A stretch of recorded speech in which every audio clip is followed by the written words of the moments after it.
the price of your crown. Die! I want you to die. Soon enough I'll be dead. And you'll be king. I don't want anything from you. You're not a man.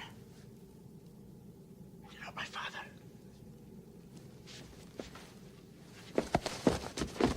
You are my son, and you have always known my mind.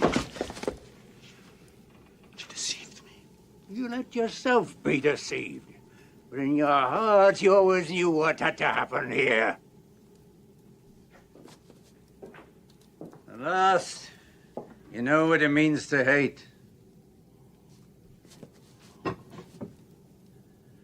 Now you're ready to be a king. My hate will die with you. Just like a G, you know? Drum truck was part of fun. Before they do it. I wake up and go get me some new money. You know I'm living like a G. These little niggas ain't gonna take nothing from me. You know we do it like a G. I swear to God I fuck on anyone. Just like a gangster, just like a G. Hey, welcome to the G Chit podcast. I'm your host, G Chili. G short for Galvarino. We're going to call this episode the September Roundup. I wanted to come on and just talk about a couple things. One, I want to send salutations. Rest in peace to Assata Shakur, who spent out her life in Cuba seeking as an asylum seeker. She always maintained her innocence and stated that she was framed for the murder of a New Jersey state trooper. Nonetheless, she passed, today's Tuesday, she passed, I believe, on Sunday. She was Tupac Shakur's godmother. Spent out her early life living in the South and then migrated up to my home state, New Jersey. Let me play some of her words, a little short clip. I think that we have got to educate ourselves and prepare ourselves to fight a repressive system, an oppressive system, and a system that smashes the human being to the point where people don't even remember how to take a walk, how to say good morning, how to smile at each other. We have to take this planet back from the beasts that are controlling it right now. The more things change, the more they stay the same. The beasts that she was talking about are the same beasts that, we see what's happening. That's why I came on the show, is to talk about the beast as I see it. The beast right now is being represented by our president and the political movement that he has chartered or decided to steer. And I was watching, the reason I wanted to do the show is I was watching the speech that was given by the Secretary of Defense in Trump.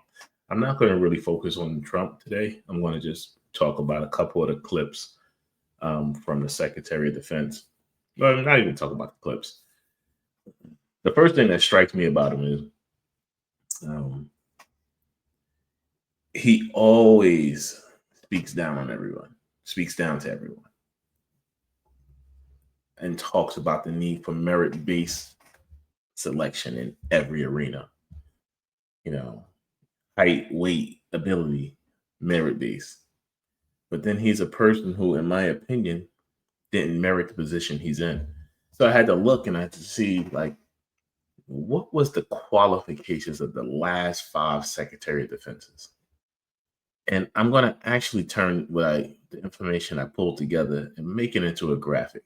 And I'll post it on my social media at another date. But essentially, he doesn't measure up. And nobody needs me to say that. We all know this. Like, for instance, when I say he doesn't measure up, the last Secretary of Defense before him, was a 4-star general and he was the CENTCOM commander, and he also held key joint staff positions in the military. The one before him, Mark Esper, before he served as Secretary of the Army before becoming Secretary of Defense. He was Secretary of the Army, and then he graduated into Secretary of Defense. And then he had another litany of accomplishments. And all of these people, politics aside, like them, love them, hate them, don't matter. Like, they actually had qualifications for what they were doing. They were actually in a space. Yeah, all right. The one before him was not only a former Special Forces officer, he also, excuse me, he was a former special forces officer, but he wasn't the actual Secretary of Defense. He was acting Secretary of Defense, and I'm referring to C. Miller. The one before him, Jim Mattis, was basically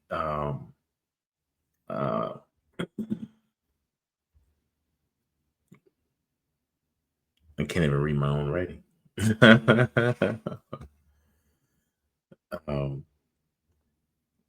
You had Jim Mattis, who was a general in the Marine Corps, and then you had Ash Carter, who spent a long career in defense policy, and he served in the Pentagon before becoming Secretary of Defense.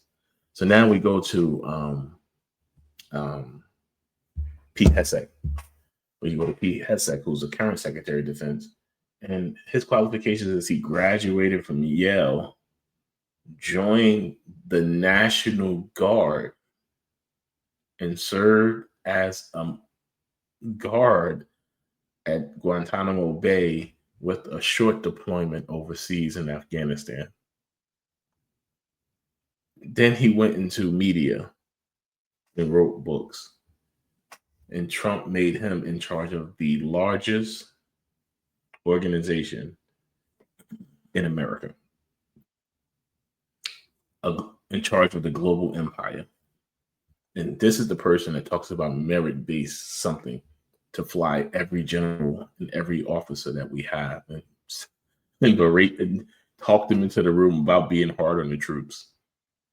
So the tone deafness that's in this entire administration, and just in our country in general, because you figure like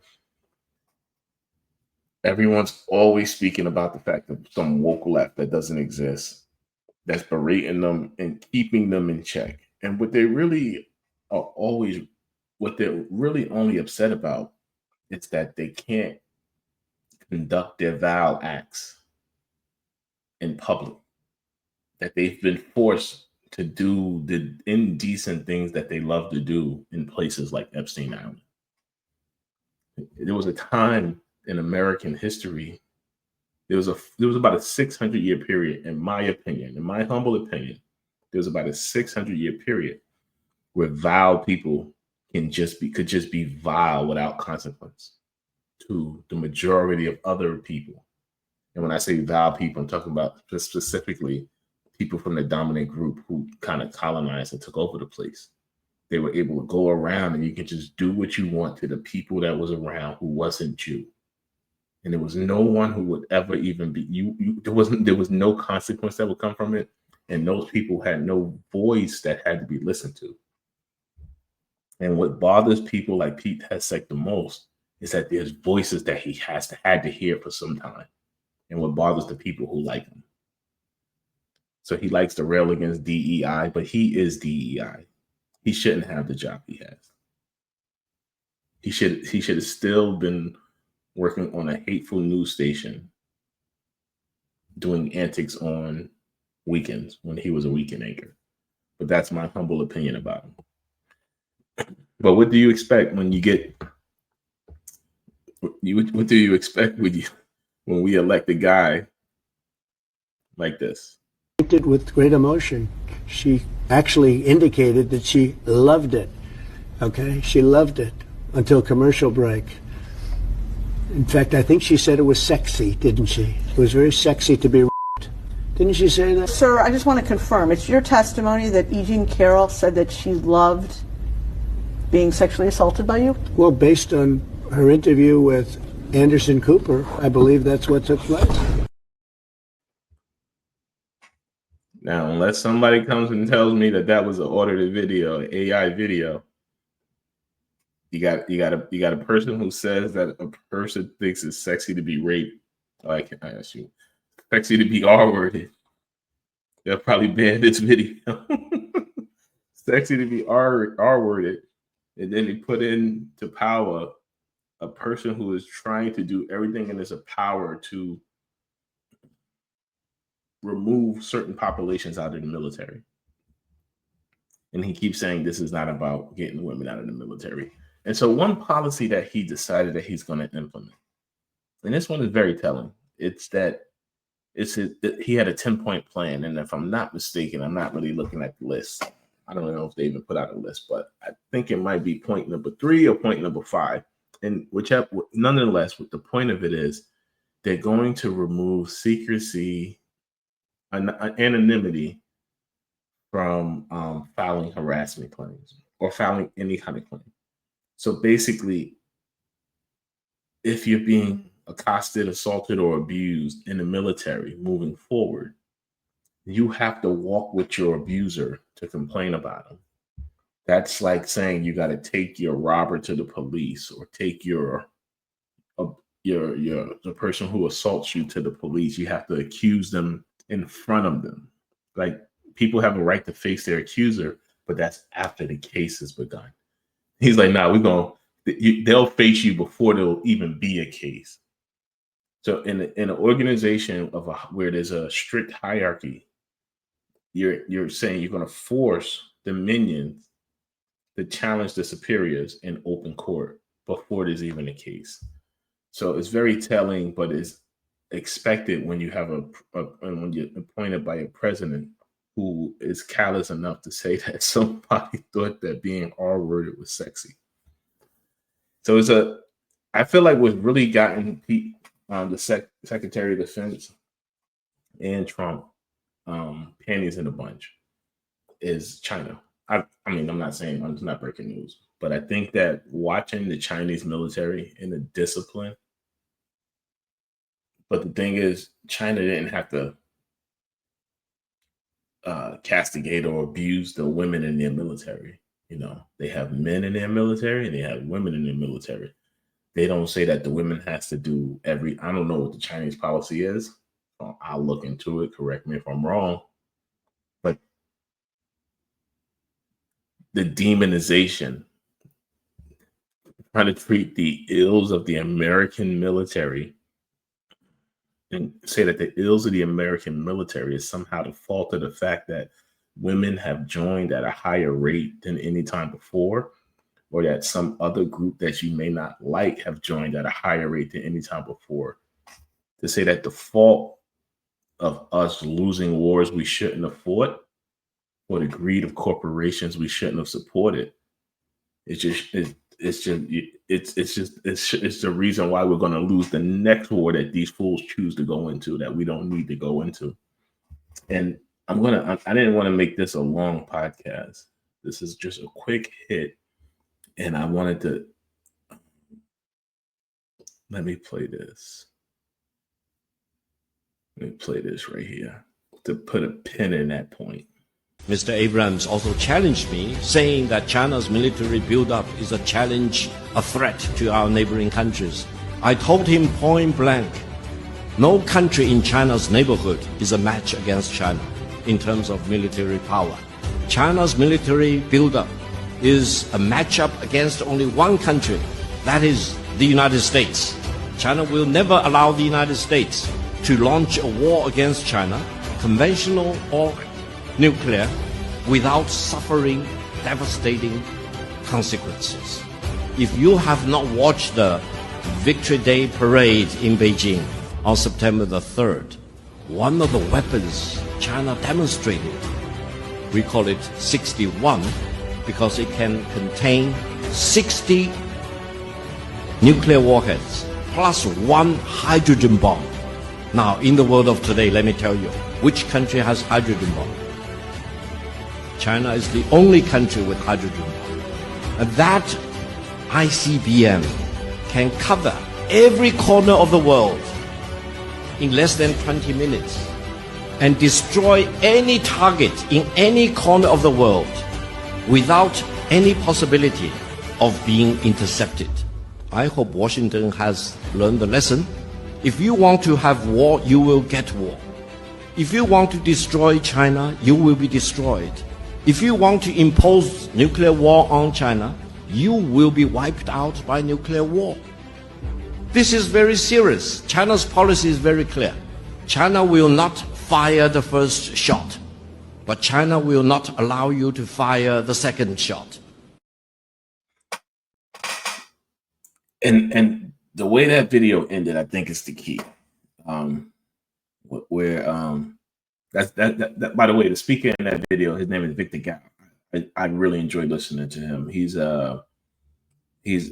worked with Deng Xiaoping, I believe, in the Chinese government as a translator back in the 90s or 80s, 70s or whatever that was, 70s, 80s. But he was educated, Yale educated for law. He came over here and went to school in Yale, I believe. Yale undergrad, maybe Yale law as well. I know he did law for sure. I think it's Yale. But so he knows America. Yeah, he knows his country, China. He lives over there. Speaks English very fluently, so he's always being brought onto, Western platforms. But that platform right there that he was on, I believe he was in, I forget. But anyway, the point is,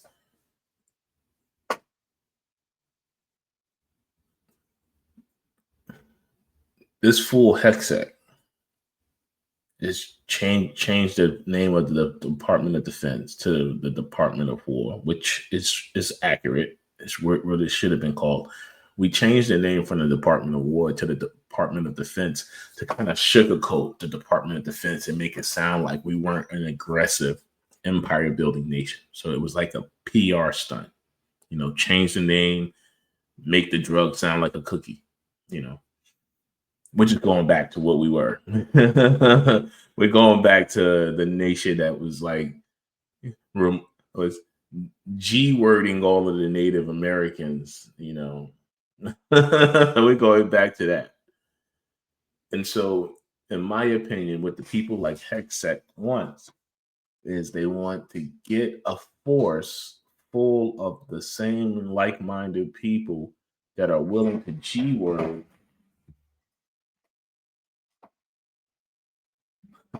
wherever they go, They don't ask no questions. If I tell you to step on heads, step on heads. If I tell you to take out young, old, middle, take them all out. They want people without a conscience. So the word that he likes to use is dispassionate.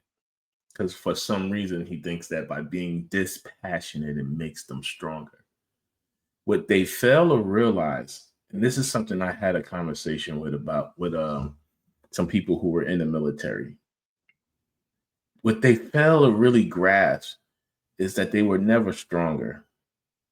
They were never stronger when they were G-wording the natives, colonizing the Africans, massacring the Asians, massacring themselves. They were never stronger. They were just more violent. And they had a better capability to impose more violence on you than you can impose on them. People like him, what they don't want to get a grasp on is that everybody has been doing push-ups, my nigga. Everybody has been getting their knuckles ready, my nigga. And like Victor Gao said in that video, we got nuclear weapons. We got nuclear ICBMs that got fucking 61 warheads in them, my nigga. Like, what are we talking about, bro? But people like him who are simple-minded nationalists, he's not I don't care, he went to college, graduated from Yale. He's not an intelligent person. He knows how to speak probably, but he's not an intelligent person, because an intelligent person would wrap their mind around it fully. And clearly, it's not going to go the way you think, bro. So with that, I'll say I'm going to just call. What I had a name for him, and I can't find my button. Shit. This is what happens. I'm getting older. Can't forgetful. Spend your day working. You know, after I get done with this little quick hit video, I'm gonna go back to working. Like I said the other day, I don't give a fuck about your monetization. You know what I mean? The algorithm be trying to hate on the brother. I don't give a fuck about the monetization. I'm a serial worker, nigga. I get my money. I'm always gets my money. But what else about trying to find my button?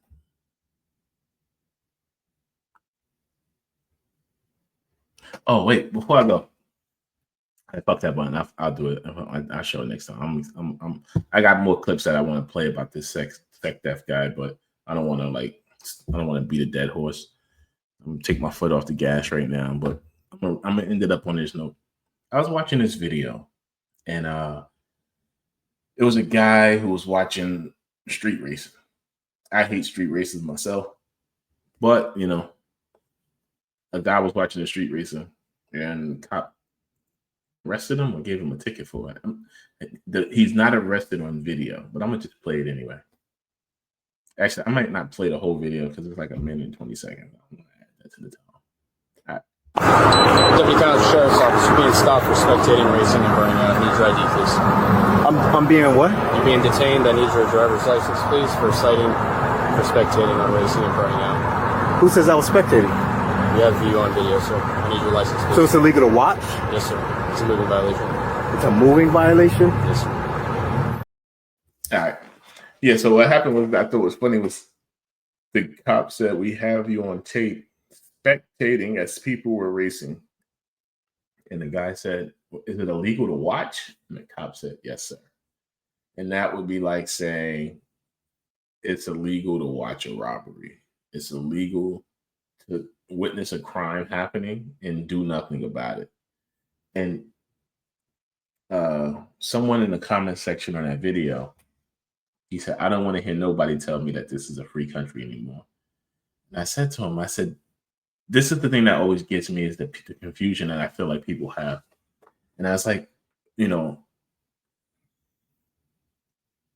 America has so many laws that they don't even know how to keep count.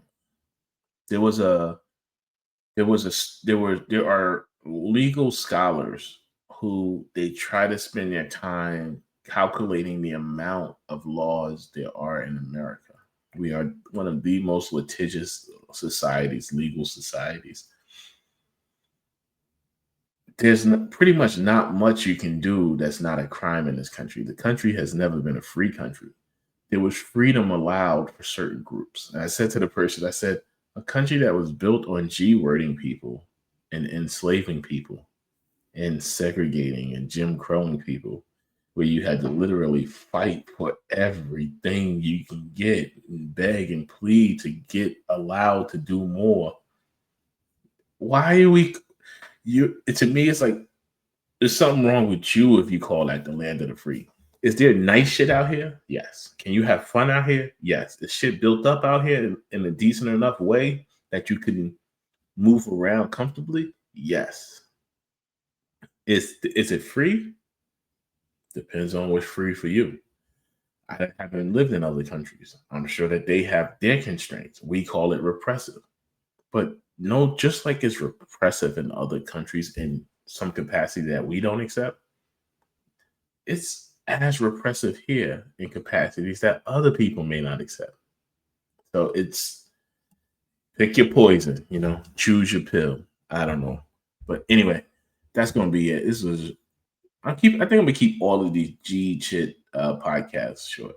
You know, I'm not going to be on the Mentality podcast for a little while. Let my team get together, get some things in order. We'll come back with the Mentality podcast. But for now, you're going to catch me right here. Chit. I gotta get a better way to get out the way.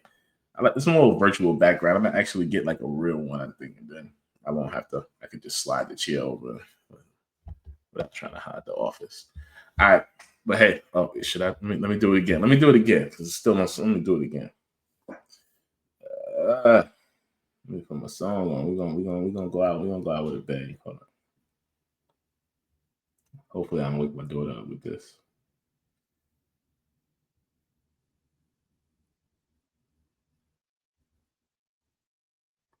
Hey Spider, holla at me.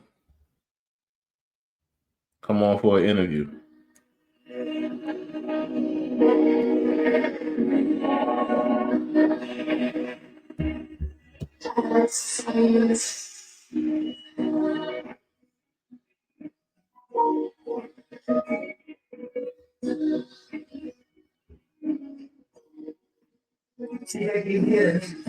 Real niggas stand up, we handle business. Keep it real up to tell you on the real list. Little bit mad, man, keep tight shit. 12 outside my house, cause I'm rich. Nigga been getting sprayed, they know how we playin'. Got out Halloween, but I'm no demon, baby. Niggas rats, I'm a bad father cause I raised them. Cause I made them.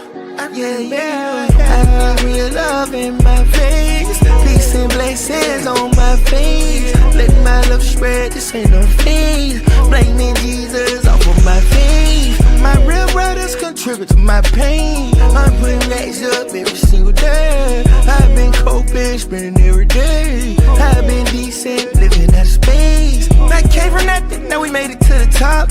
New Rose rest with icing on the rocks, yeah. You a boss, just flex, you can do it. The next time I see you, we can do it. You say that you love me, then prove it. Yeah, the road respect you gotta charge. Keep it presidential just like your watch. I can see you love me when I look into your eyes. You popping out with me on a Thursday. Bought you a house, it ain't in your birthday. I'm trying to do your pussy the worst way. Come on, baby. She said she hear a nigga crying. How the fuck you hear tears?